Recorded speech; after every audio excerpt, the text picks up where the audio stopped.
It feels good to know that in a small little town, somebody can come and be a guest speaker. I never dreamed about that. I'm serious. Thanks, Alan. Thank you very much for the invitation. To me, it's like every time that I go out and meet people in the community, I always feel good to talk about what I've accomplished. I know that there is a long way ahead of me still, but it takes one step at a time, right? So when I met Alan and he was telling me about the Kite Festival, I always had that type of festival in my mind, to do it in LA, to do it in San Bernardino, to do it in Fontana. I want to be doing it with Alan or with the group here in Antioch. And I get excited, you know? And every time that I talk to new people, I talk to the board members here in town, and I see the enthusiasm, I see the passion that you guys have for your town, for your community. And sometimes it's hard to find that characteristic on a lot of people. So you're lucky to have people here that have that type of passion. I think it's just when it comes from the heart and connected to the mind, and you put that to work, it's a very powerful combination. And I know that we all have it inside. We all have it in us. It just takes somebody else to pull it out and dig it out and start working together, and the group starts working together because they see you doing something that is good for the community, it's good for everybody, right? Antioch's gonna be in the map with the Kite Festival. Antioch's gonna be the next Leavenworth. I don't know if we want to be the next. No, not yet? Okay, not yet. Well, at least we're gonna compete. How's that? Right? I think they have about 300 festivals in Leavenworth per year. Yeah, about 300 festivals per year. Every weekend they have a festival, right? But they're doing something right. So why not bring people to Wenatchee after they go to Leavenworth, bring them to Wenatchee. Let's have a Mexican village. They have a German village. Let's do a Latino village in Wenatchee. And then we bring them here to the Kite Festival. Or we'll find another festival. Do we have a boat festival? No, we should. Boat parade. Do we have a boat parade? In the marina? Yeah, right there. No. I've seen some in Marina del Rey in LA. It's beautiful. They do it for Christmas. And all the boats have little dinky lights. It's nice, it's pretty. Anyways, so I remember when my dad and my mom, we used to sit down and look at the magazines in El Salvador when I was a little kid, maybe 12, 13, 14 years old. We looked at magazines, and we see the freeways with a lot of cars. And my dad used to tell me, one day we're gonna go into the United States and we're gonna see, probably gonna get a car and drive in those highways too. And then when the Civil War started in El Salvador in 1980, and we only lived 1 year through the war. And my dad said, you're 17, the military is gonna come and pick you up, because that's the only one option. When the government wants young people to go to the military, they come and they take you. They don't ask you, they take you. So the war started in 1980 in El Salvador, and my dad said, you can continue to work, you're not gonna be able to go to school. And I started realizing that my life was a danger in 1981 when I went to school one day and we got out of school. During the day, a bus was turned upside down on fire. And that was the bus that we were taking to go back home. So we had to wait for an hour for the next bus.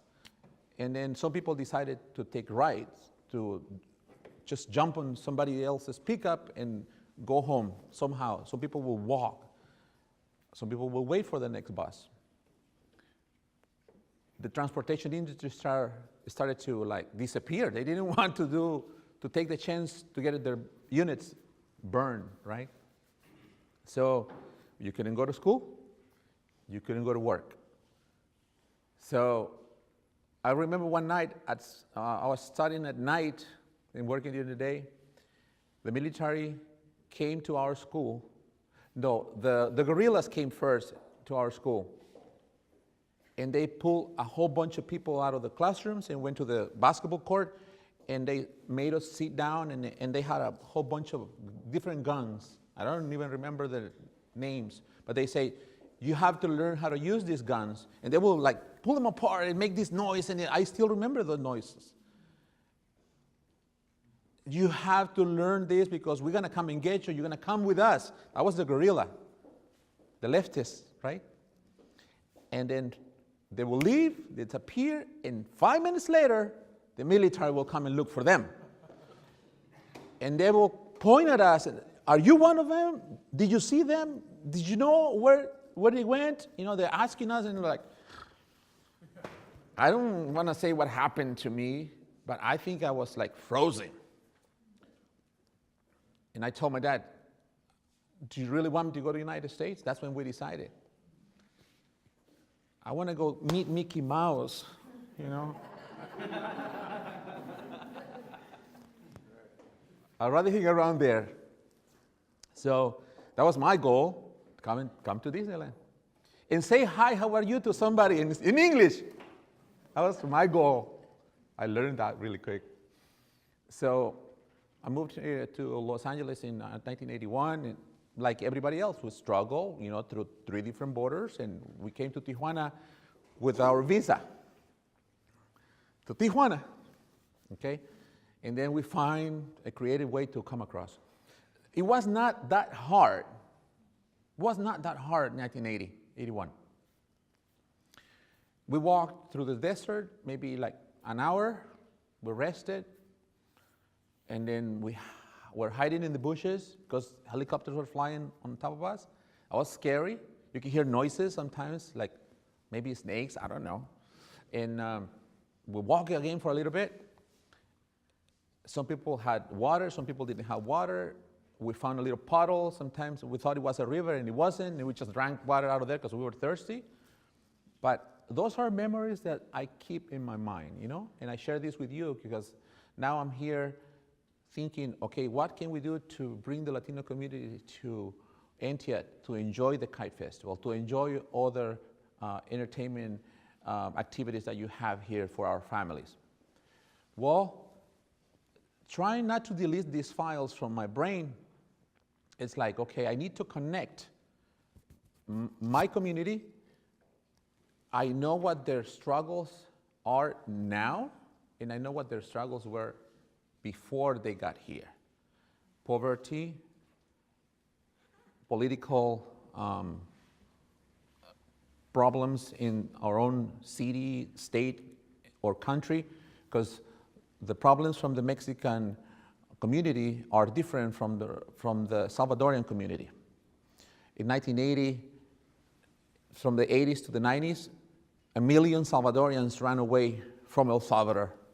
The country was, I think it was 6 million then, the whole country, and 1 million of us ran away, and 1 million got visas to go to different countries, Australia, Greece, Italy, Canada, and some people came to the United States with visa, but a lot of people didn't. So then Ronald Reagan approved the amnesty program in 1985. He was a Republican. He was a nice guy. We all liked him. Things have changed a little bit, but it changes everywhere, in every country. So now we have to adjust to a new culture, learn the language, get a GED, go to college, learn to live like an American. I don't know if I'm doing a good job. I know that I'm still struggling with the language, right? Can you tell the accent? It's sexy, right?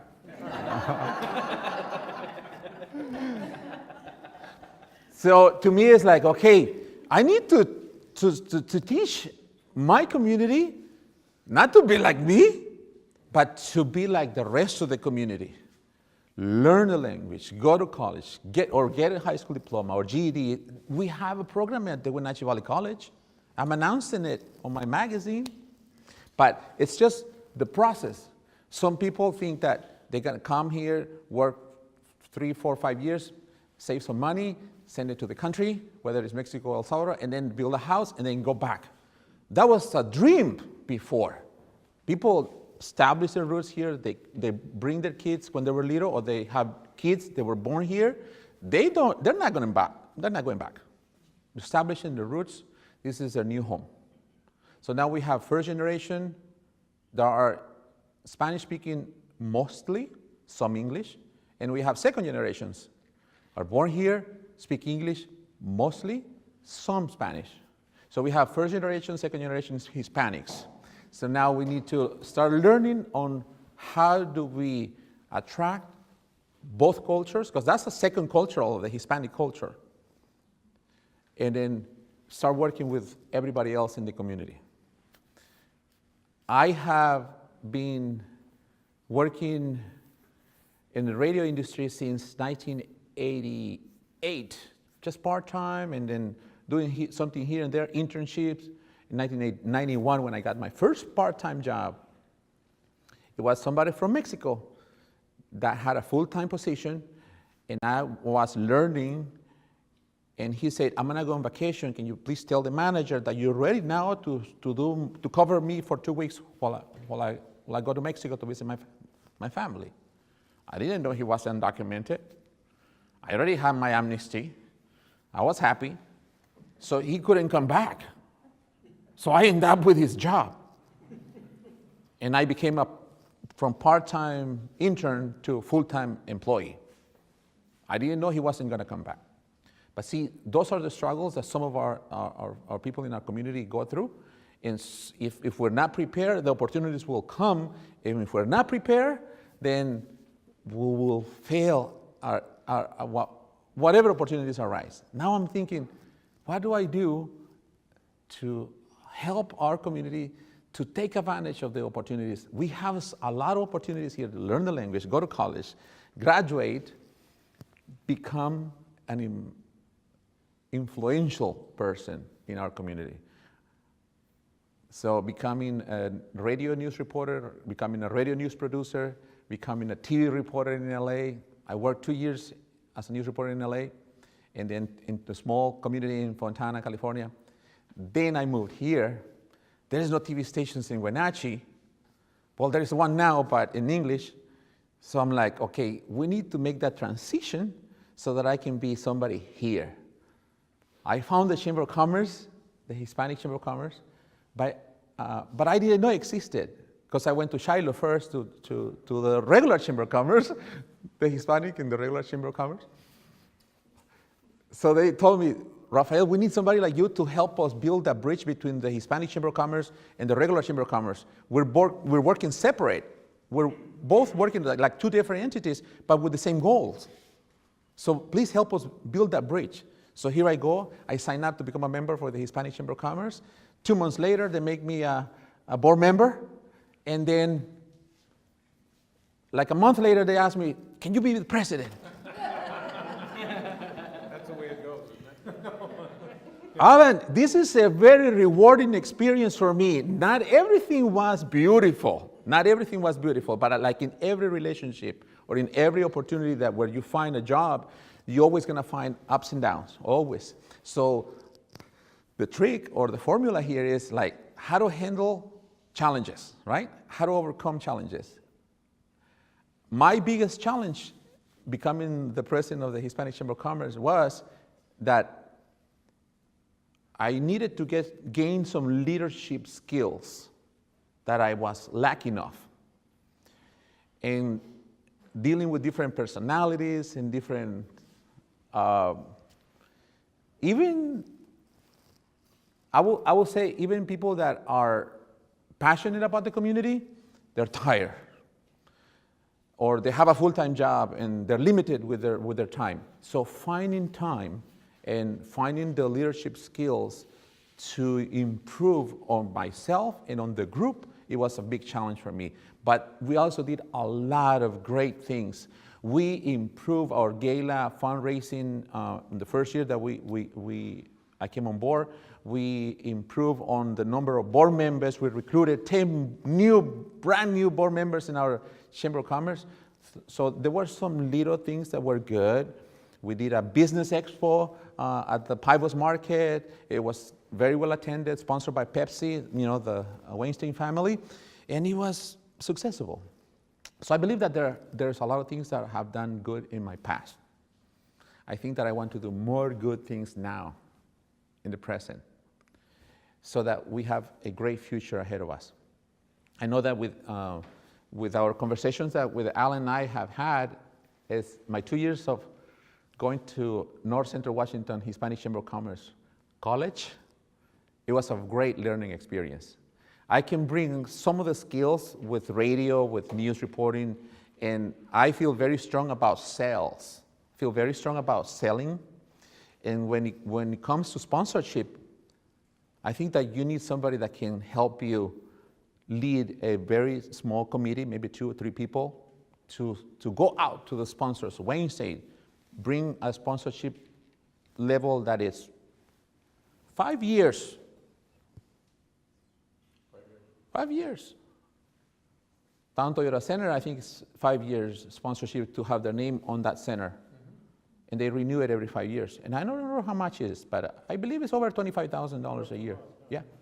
So I know that we're not going to get $25,000 a year for the Kite Festival, but we can get 1,000. We can get 1,000 easily. We can get 1,000. How much is Numerica sponsorship? Do you know? 500? Yes. Oh, they have more money. They make the bills there. No, but I'm serious. I think that some of the sales skills, just learning, about business, I think it's just like businesses are willing to invest in a nonprofit organization or in a chamber of commerce. They're willing to invest, but they want to see the results. They want to know, how many people are you expecting at this event, Alan? So, so we have to figure out, okay, we can bring 300 students and their parents from the mariachi program to perform in our Kite Festival. That's 1,000 people right there. Yeah. And that's only one school district. Let's go to Eastman. Let's go to Chelan. Let's get all the students. Let's get some more, other groups involved. Let's get other chambers of commerce. Why not? We're brothers. We're just sons and daughters from other mothers. But we're brothers and sisters. So we should be able to work together. We should be able to establish a relationship. We should be able to develop the formula. It's all about formula. And it's all about numbers. I was talking to him about numbers. When I started the radio station online, people laugh at me. You're crazy, Rafa. How does it work? And I started saying, have you listened to Pandora? Yes. Well, it's the same thing, but better. You have a live DJ, 6 to 10, Monday through Friday. You can talk to me, you can call me, you can send me messages on chat, on my website. You can download my application on your Android phone, or if you have an iPhone, then you download it through Safari, and you save it on your main menu, and voila, you have a radio station that is local, and a radio personality that is local. Hey, there are some local radio stations here that are competing in between 3 of them. So it's like the 3 Spanish radio stations, they have the same music, they have the same format. So I decided to do something different. I don't compete with them, but now they're looking at me like, hey, why do you have so many advertisers on the magazine? We want to go after your advertisers. All my clients are telling me, they already called me. So it's like, oh my God, I didn't know I was gonna do that. To tell you the truth, I never thought I was going to compete with them, but I am now. So, Kite Festival 2017, will that be the 3rd weekend in March? Yes. So I can put it in my calendar, and you all have it on your calendar, right? Yes. And we start sending save the dates now. Right. Yeah? Save the date, save the date. So everybody else in the world puts it in their calendar. And we're going to do a live broadcast on Facebook. Look at the kites here in Antioch. And we're going to start interviewing people, and everybody in the world is going to see the Kite Festival 2017. We can go live on Facebook now. We can go live right now, Yes. right? That's technology. I'm passionate about technology. I was afraid about the computers when they first came. I lost my news job through a computer. But I got so mad, and I said, I'm gonna do something, right? Because they did fire me. They said, we're gonna close the news department, Rafa. So we'll give you 3 months severance pay, and go and look for a job in another radio station. You still have 3 months of check. I went and looked for a job, and I couldn't find any. So I told the boss, what else can I do? You can learn sales. Stay as a salesperson, and you can continue with your job. So I didn't do news. After 3 months, I started doing sales, and I fell in love with sales. I didn't know that I had it in me. When I was a little kid, 7 years old, 8 years old, my mom and dad will take us to orchards to sell stuff, clothing, socks, t-shirts, hats. I remember selling brushes, Vaseline for the hair. We were selling everything. I was 7 years old, and I would be screaming, Vaseline, creams. I will do that. I was not afraid. We'll carry big boxes on our shoulders, full of clothes, and we'll be walking through the towns, the little villages, because we knew that people were working at the orchards and they got paid. So I learned how to target my market since I was 7 years old. So I had it in me. So I'm here now talking to you. And I know that Alan and I are going to sit down, and whoever the president is going to be. Are we going to have a new president or no? That remains to be seen. Oh, I see. Okay. Well, I know that where I am, they're going to have a new president. They already elected. We already voted. I didn't vote, but they voted. So, anyways, I only vote if there is a tie. Yeah. Okay. So we have the same. We haven't chosen the officers yet for next year. So. Yeah. Okay. But I'm willing to work with you guys. I'm willing to bring whatever I can bring to the table, and including the radio, including the magazine, including my sales skills, sponsorship solicitation, I call it. So a lot of people is afraid of the word sales. But it's just a community outreach effort. And if we have a committee, if we have a team, we can build this. We can build this. And I see that there is a lot of people that are retired. That helps a lot. That helps a lot. Because you can make an hour of your time on a weekly basis just to run a little committee for sponsorship solicitation. We develop a presentation package about the Kite Festival with numbers. A lot of corporations ask for demographics, a lot of numbers. How many people are you expecting? Where are you going to be advertising this event? And what is the expectations of the chamber by putting the Kite Festival in the map, bringing so many people? This is the opportunity for the businesses in town and in the region to be part of a big event that is going to be national, maybe international known. Yeah. I know there is a guy in Guatemala that makes a huge kite, but it's huge, and they use ropes, and they run it with like 20 people, but they put it up in the sky. And it's true. We can Google it, or we can look for YouTube videos, and it's true. And we can do a contest to have the tiniest kite. And we can be the world record. Yeah. Let's do that. I don't know if they can fly, but we can make a tiny one. Or we can do the ugliest kite festival, the scariest. Yeah? Sure. I remember I used to make kites in El Salvador, made out of newspaper. Yeah? You done that? And I used to make kites of the plastic that dry cleaners use. Yeah? And we just paint it too.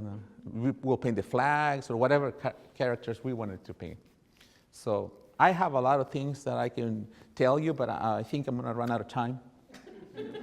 Even I already did, right? No, it's great to hear. Yeah. Thank you. But I think that I believe on what I'm doing.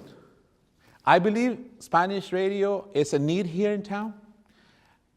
in the region, in the state.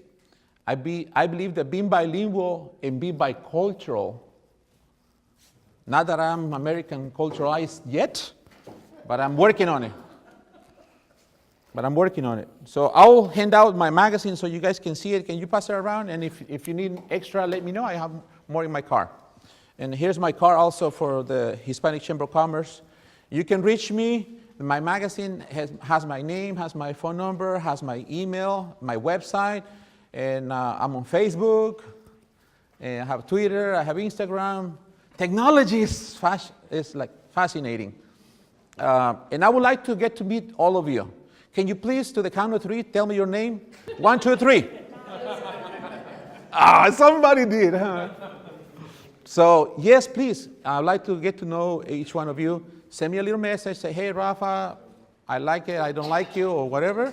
And then would like to talk to you, or like, please, be my friend on Facebook, or look for us on our website. And I know we're going to talk about the salmon conservation. Why did some salmons die somewhere? And Oh, those weren't salmon. No? No, I don't think so. The big death in New York? Yeah. Yeah, I don't know. I saw that, though. Yeah, did you see that? Yeah. No, we're good. Yeah, okay. Okay. All right. Thank you. That was New York. Okay. I was like, okay, should I continue eating salmon or no? Thank you so much for your time. Thank you very much. It's a privilege for me, like I said at the beginning, to be here with you. And then whatever I can do to help, I would love to help. And then please, social media, radio, magazine, whatever I can do to help. Thank you so much. I appreciate your time and being my guest. Thank you so much. Thank you.